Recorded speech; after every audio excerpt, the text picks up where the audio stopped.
जाए हम। ওয়াও, অবশেষে অপেক্ষার অবসান ঘটিয়ে মুক্তি পেয়ে গেল দরজ সিনেমার রোমান্টিক গান, যা মুহূর্তেই ঝড় তুলল নেট দুনিয়ায় এবং কথা মতো টি সিরিজেই মুক্তি পেয়েছে এই গান। দরজ সিনেমার সব থেকে আকর্ষণীয় ছিল এই গান, যেটি একাধিকবার মুক্তির কথা থাকলেও মুক্তি পায়নি। তবে তারপরেও যেন ভক্তরা অপেক্ষায় ছিল এই গানের। পরিচালক অনন্য মামুনও বলছিল গান মুক্তি দিলে টি সিরিজে মুক্তি দেবে।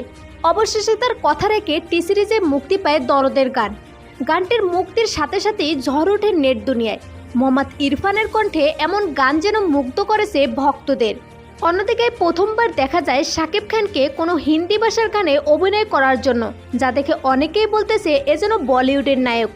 অন্যদিকে গানটি নিয়ে একজন ভক্ত বলেন, শাকিব খানের লাইফের অন্যতম গান এটি।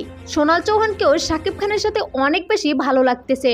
অন্য একজন বলেন, গানটি দেখেই সিনেমা দেখার আগ্রহ বেড়ে গেছে। সো ভিউয়ার্স, গানটি আপনার কাছে কেমন লেগেছে জানিয়ে দিন কমেন্ট করে।